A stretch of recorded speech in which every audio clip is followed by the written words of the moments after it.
Welcome to Study Break, a recurring podcast featuring discussions of sports, music, TV, movies, and more. Today, we are happy to have new Media Lab staff members Rowan Miller, David Floria, and Javier Villagomez, along with co-executive producer Raymond Porras, to discuss the Amazon Prime show Invincible. They cover the impact Invincible has had on pop culture, video games, and superhero content. Enjoy the show. Hello, everyone. This is your host, Raymond Porras, with another episode of Study Break. And today we'll be talking about the Amazon Prime show called Invincible. And I'm here with a couple of new Media Lab members who are also fans of this show, Invincible. Would you guys like to introduce yourselves? Hi, my name is Rowan Miller. I'm a big fan of Invincible and just shows like it in general. And I'm really excited to talk about why I think it's so successful today.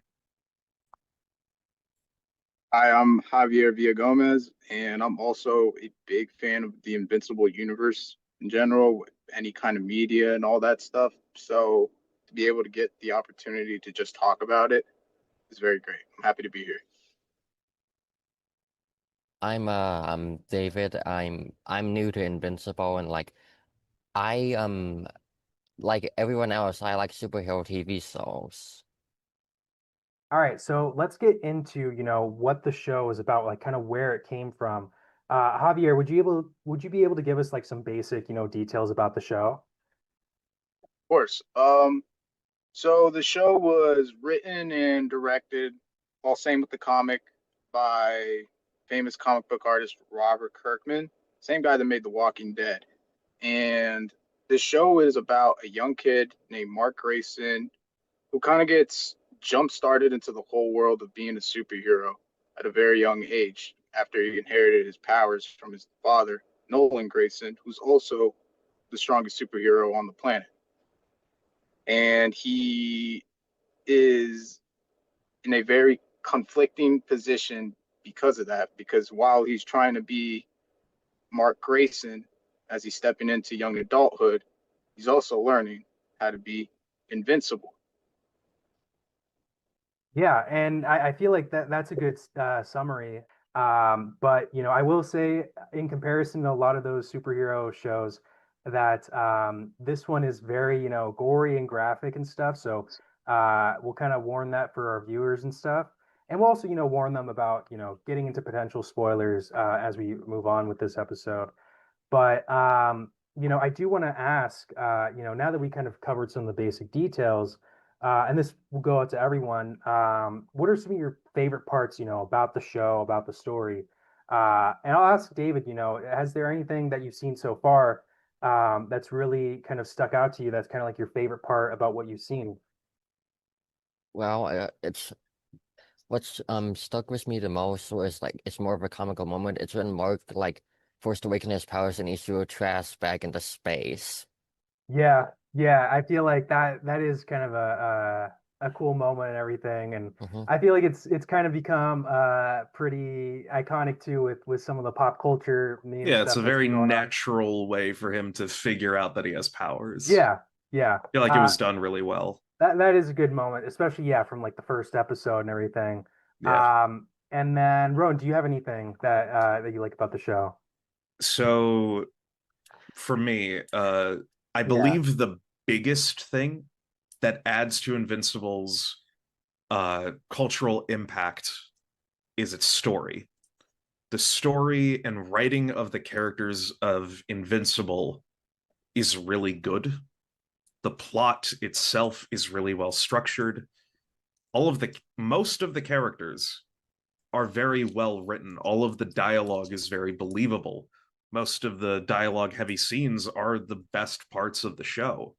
The fights are great, but the motivation that we get behind those fights and the characters that are participating in those fights are just as incredible, if not more incredible, than the fights themselves. and the fact that the show has like a real star-studded cast, like uh Stephen Yeun, Gillian Jacobs, Mark Hamill, Walton Goggins, Seth Rogen, J.K. Simmons, Sandra Oh, like so many people in this show, and it's like you kind of wonder how much does it cost to get like all those people to kind of be recurring characters on the show. And but are there any kind of character dynamics or relationships that kind of stick out to you guys? I would definitely have to say the father and son relationship Hmm. between Mark and Nolan. Even from the beginning of the show, throughout the entire of the show, all the way up until the end of the comic book storyline, that's been the main, I guess you could say, relationship Yeah, is them between father and son. You know, whether it's Mark resenting his father or idolizing his father in certain situations, and then his father learning from Mark himself, learning how to be human. It's very beautiful. yeah. And I feel like, one other kind of big relationship dynamic is like a lot of the romantic relationships, there are a lot of different, dating relationships in the show. And I feel like they really explore, a lot of the high and low points of relationships. And, yeah, there's a lot of stuff that they make it really complex, not even just with Mark and his relationships, but yeah, I feel like they really kind of really go in depth with a lot of these characters and really make them, a lot deeper, probably a lot deeper than they were in their comic, counterparts. Now I think Um, about it, yeah. and I don't know, have you guys? I know Javier, you've kind of read both the comics and watched the show. Do you have like anything that kind of sticks out to you from like what's kind of changed from the adaptation? I think the change that I did never like I guess saw coming is between comic book Debbie and TV show Debbie. Hmm. You know, in the comics, she was kind of written as a bit of a one-dimensional character, which, like, for the comics, it worked because they were allowed to go in depth with all the other big superheroes. That's what they were focused on, not really any of the non-powered protagonists in the show. But in the TV show, I mean, she is just a completely different character. If not, she holds just as much as power as Mark, you know? Yeah. Yeah. Um, and it's evident again with the beautiful dialogue that the show creators writ for her character. She's quite the unbreakable character, She you Yeah. really know. is. I didn't really And think about that, from her adaptation from the comics to the show. There's a lot of surprises, I feel like, for the comic readers too. I think that's what kind of keeps it exciting, for everyone that watches it. We can kind of move on to our last point, Yeah. the impact of this show, especially in pop culture. And I feel like, first thing we can get into is kind of, big elephant in the room, the many memes, that have even been There is a around since lot to unpack there. even since the first season, in 2021. Oh yeah. And it's just, kept snowballing and snowballing and every season since. So to tie that in, I feel like it's important to circle back to the star-studded cast Mm. of Invincible. The cast is already heavily ingrained in its memes, in just meme culture in general, which lets Invincible kind of spiral. It got the ball rolling Mm. to where the memes can now be more so self-contained, Yeah. because current Invincible memes are indecipherable at this point. Yeah. I think, it's been very different, with this season compared to other seasons. But, now people are just, very hungry for more Invincible. So they're just, reworking a lot of the show. And it's not even just season three. They're going all the way back to season one and just doing stuff like that, with like, are you sure? And all of that. Are you sure? Yep. Yeah. We can So finally be bees. That one's a yeah, gold. That's golden. there is a lot of, impact that Invincible is making in other, types of media. And I Yeah. feel like the biggest one that they've had a lot of impact in is video games. Were you guys kind of surprised to see like uh kind of how much of a name, Invincible has been making like in the video game like industry and stuff? I didn't really expect that from this show, at least not like 4 years ago and everything. Yeah, I definitely didn't expect it. its ability to just stay within, I don't know, within the know It's because I'm sure everybody around the world has experienced it, but superhero fatigue after, Marvel had Yeah. its big end game and everything. Everybody kind of felt the superhero fatigue, and they're like, were superhero movies really that good as we remember? Yada, yada, yada. And now anything superhero related that gets pushed into the media kind of gets pushed back by the audience. But Invincible, is one of the very few exceptions. People love that show. It's really good at drawing in the audience there. Yeah. What are you kind of looking forward to in season 4? Well, I'd like to see more of the some of the characters' backstories be explored more. I think I'm very much looking forward for in season 4 is the introduction of Grand Regent Thrag.